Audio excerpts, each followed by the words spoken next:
Voilà, bonsoir à tous et à toutes. Je voudrais d'abord naturellement m'excuser de ne pas pouvoir être avec vous ce soir à Namur. J'aurais beaucoup aimé le faire, mais je remercie Charles Delay, Marthe Nissens et les autres organisateurs de cette soirée, au fond de me donner l'opportunité de dire toute l'admiration que je porte à cette encyclique, Laudatio aussi, du pape François, qui me paraît extrêmement importante et extrêmement bienvenue. Et je voudrais très brièvement, dans le temps qui m'est donné, dire les quatre raisons pour lesquelles ce texte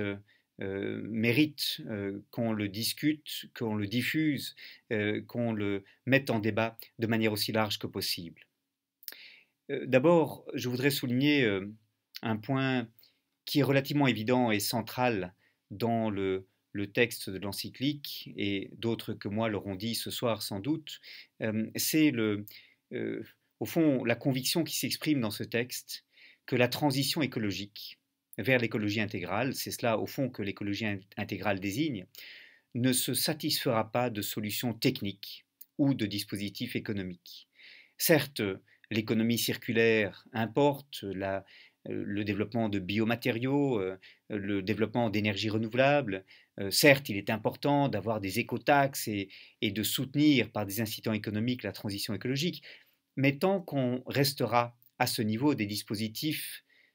techniques extérieurs à l'individu, l'on ne parviendra pas à opérer une transition qui suppose, pour qu'elle réussisse et pour qu'elle soit résiliente dans le temps, qu'elle soit internalisée par l'individu, qu'elle corresponde au fond à une conversion de l'individu qui est de l'ordre des valeurs, une conversion qu'on pourrait qualifier de spirituelle, sinon nécessairement de religieuse. Le pape François cite sur ce point le patriarche Bartholomée, qui dit qu'il faut passer de la consommation au sacrifice, du gaspillage à la capacité de partager, et qui situe par conséquent de manière tout à fait explicite l'enjeu de la transition écologique dans ce qu'on appelle dans l'écologie radicale la transition intérieure. Et des auteurs comme André Gortz, comme Ivan Illich,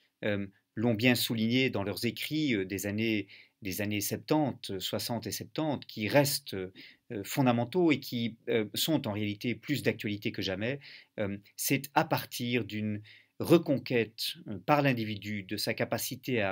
à choisir d'autres valeurs que celles de la société de consommation qui l'entoure. C'est à partir de cette autonomie de l'individu que celui-ci peut exercer pour faire choix de valeurs différentes que la transition écologique peut se concevoir. Ce qui est tout à fait intéressant, c'est que ce n'est pas là un point de vue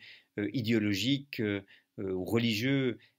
seulement, c'est aussi une constatation qui aujourd'hui trouve un appui dans la meilleure science, qui travaille sur, au fond, euh, ce qu'est le bonheur, la félicité, la prospérité. Déjà en 1930, Bertrand Russell avait publié un merveilleux petit livre qui s'appelle The Conquest of Happiness, la conquête du bonheur, où il mettait en avant cette idée, à l'époque contre-intuitive, que l'augmentation des possibilités de consommation matérielle ne faisait pas le bonheur de l'individu. Et c'est une idée aujourd'hui de plus en plus empiriquement démontrée, par exemple dans les travaux de l'économiste britannique Richard Layard, dont l'ouvrage majeur sur cette question a été traduit en français en 2007 sous le titre Le prix du bonheur, leçon d'une science nouvelle. Et Richard Layard prend appui sur la psychologie comportementale pour montrer que les sources du bonheur ne se situent pas principalement dans le bien-être matériel, dans les possibilités de consommation qui s'offrent à l'individu, mais dans d'autres aspects de sa vie, et notamment dans la vie de famille et les rapports qu'on noue avec son environnement immédiat, avec ses proches. Je crois que c'est un premier point tout à fait important, que cette idée que la transition écologique repose, au fond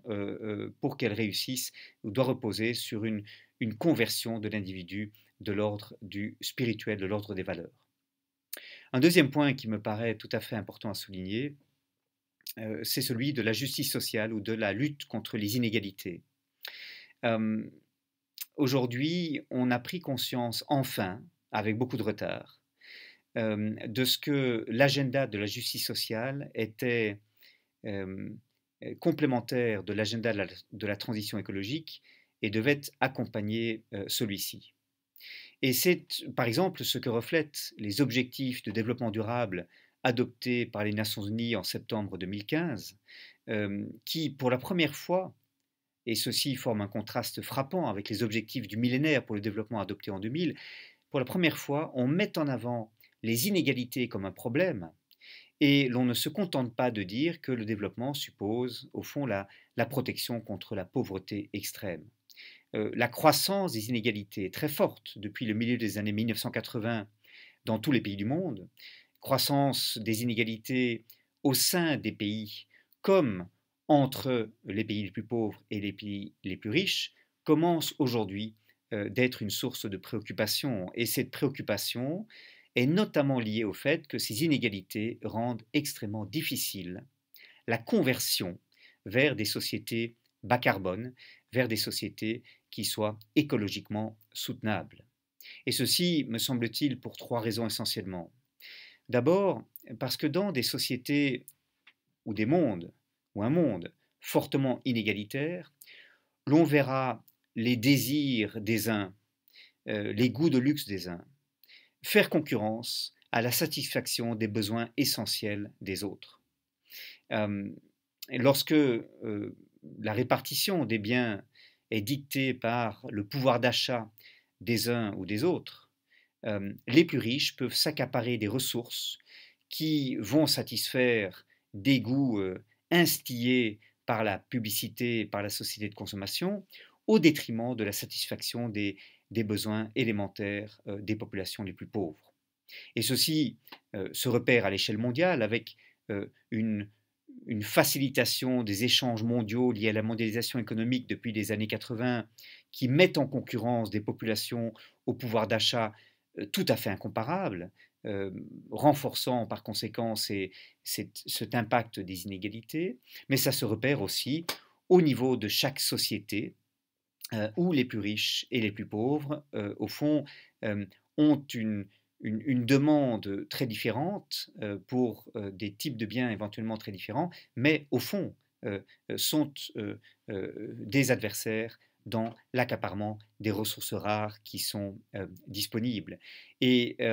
c'est une première raison pour laquelle il faut d'urgence réduire les inégalités pour opérer la transition écologique, c'est pour éviter cette mise en concurrence des désirs des uns avec les besoins essentiels des autres. Deuxième raison pour laquelle la lutte contre les inégalités est tout à fait essentielle et figure à juste titre au centre du message du pape François, c'est que le pouvoir économique des plus riches très souvent se traduit en pouvoir politique de s'opposer à certaines transformations sociales, se traduisant en un droit de veto véritablement sur la décision politique, et ceci alors même que les personnes les plus riches, les mieux euh, euh, positionnées dans la société, ont beaucoup de mal à accepter la réalité de la catastrophe écologique qui se prépare. On a des études de psychologie aujourd'hui, notamment conduites par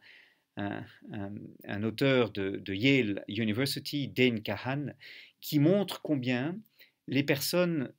les plus affluentes, les plus riches, bien qu'elles comprennent très bien les informations sur les risques environnementaux que l'on est en train de courir, ne parviennent pas à véritablement agir en fonction de ces risques et, en quelque sorte, développent des stratégies de protection contre ces informations qui mettent en cause leur mode de vie. Et les psychologues ont donné un nom à ce syndrome, ils appellent ça le white male syndrome, le syndrome de l'homme blanc. Ils auraient pu ajouter le affluent white male syndrome, c'est le syndrome de l'homme blanc riche. Au fond, les personnes qui profitent aujourd'hui le plus du système tel qu'il est établi ont le plus de mal à accepter la réalité des informations, notamment sur l'état de la planète, qui leur sont données. Elles comprennent sur un plan très intellectuel ou superficiel ces informations, sans doute. Elles sont d'ailleurs parmi les mieux informées du monde, mais elles n'acceptent pas au fond de comprendre les implications de ces messages qui leur sont donnés. Or, si ces personnes monopolisent le pouvoir politique, elles seront en mesure de faire obstacle à toute transformation d'ensemble telle que celle-ci est requise. Alors, il y a une troisième raison pour laquelle la croissance des inégalités très forte depuis les années 80 dans l'ensemble des sociétés de la planète est un problème pour la transition écologique, c'est que la transition écologique, pour être possible, doit être vécue comme équitable. Or, si elle se contente, cette transition écologique, d'appeler à des sacrifices, par exemple par une augmentation des prix de l'énergie pour encourager les gens à adopter des comportements moins énergivores, cette transition ne sera pas démocratiquement acceptable. Et la contestation sociale va faire obstacle à cette transformation d'ensemble dont nous avons besoin. Pour dire les choses autrement, plus les efforts seront équitablement répartis sur l'ensemble des groupes de la société, et plus il sera possible d'opérer une transformation rapide de l'ampleur de celle qui est requise aujourd'hui. Et donc, l'équité sociale, la justice distributive, la compréhension de la transition écologique comme étant légitime et répartissant équitablement les efforts, font partie des conditions de succès de cette transition. C'est la troisième raison pour laquelle il est difficile de concevoir une transition écologique qui réussisse sans en même temps travailler à la question de la justice distributive. Et c'est pourquoi je me réjouis que dans l'Audatio Si, le pape François mette un tel accent sur cette nécessaire complémentarité des deux agendas, de la justice sociale et de la transition écologique. Alors, troisième message qui me paraît important à souligner et à renforcer, il concerne notre rapport à la nature. Il faut, je crois, sortir définitivement de cette idée que la nature est étrangère à l'humain, que nous en serions en quelque sorte évadés, et que notre place dans le monde est celui du maître de la nature qui la possède et l'exploite à ses propres fins. L'idée qu'on a parfois attribuée à Descartes au départ d'une lecture du discours de la méthode. Cette idée est une idée largement dominante dans notre civilisation industrielle et technique, mais c'est une idée qui est extrêmement périlleuse aujourd'hui. Il faut substituer à l'idée du développement par l'homme de la nature, à cette idée-là, il faut substituer l'idée d'un enveloppement de l'homme par la nature. Alors ça veut dire deux choses. Ça veut dire d'abord, et ça devient banal heureusement, ça veut dire que la nature n'est pas seulement l'arrière-plan sur fond duquel se déroulent les activités humaines, mais qu'au contraire, la nature est un partenaire avec lequel nous devons jouer. Et tout l'intérêt porté à la notion de l'anthropocène, notion initialement amenée par un chimiste, Paul Crutzen, prix Nobel de chimie, toute l'idée que nous habitons un vaisseau spatial Terre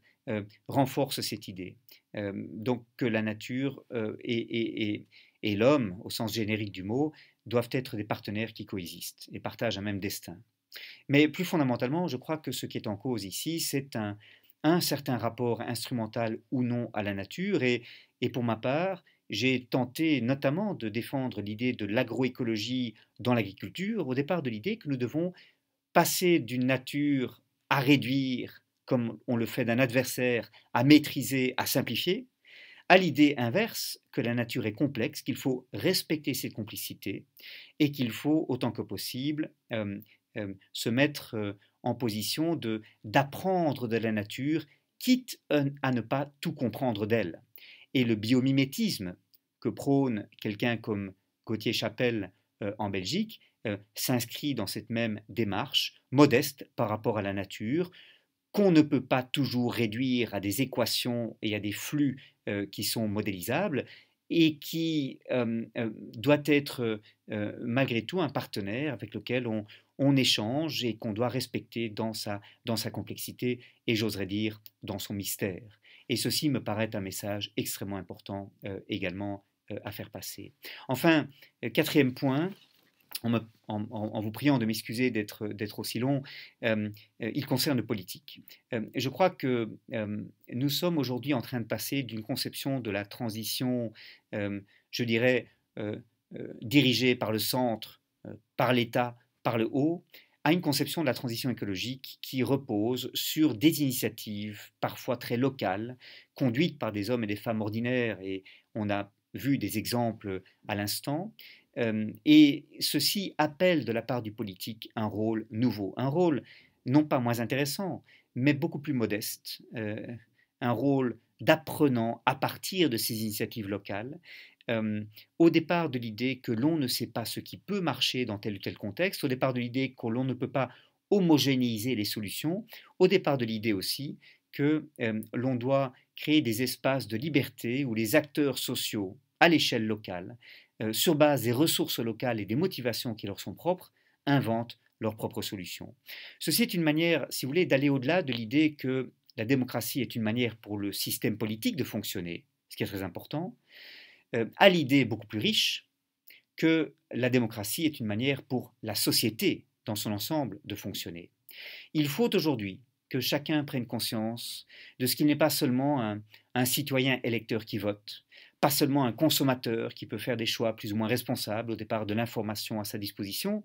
mais que chacun est en même temps un acteur qui peut réinventer ses modes de vie, réinventer sa manière de se chauffer, de se déplacer, de s'alimenter, réinventer ses rapports aux autres qui l'entourent pour préparer, en tant qu'acteur, avec d'autres, la transition écologique. C'est une manière de nous responsabiliser plutôt que de nous déresponsabiliser. C'est une manière de nous mettre en position d'acteurs actifs plutôt qu'en situation passive de récipiendaires de solutions qui sont pensées pour nous par d'autres. Et donc cette transformation de l'action publique, du rapport de l'État aux citoyens, du rapport de l'échelle nationale et internationale à l'échelle locale, me paraît également un message extrêmement important à faire passer. Et c'est dans cet esprit-là, je crois, qu'on peut entamer aujourd'hui une discussion en reliant le message de l'encyclique à ces initiatives qui vous ont été présentées. Voilà, je voudrais, sur ces quelques considérations, vous quitter, vous remercier de votre écoute et je me réjouis de pouvoir poursuivre avec vous un jour peut-être ce dialogue tout à fait fondamental. Merci de l'avoir mis sur pied. Bonsoir.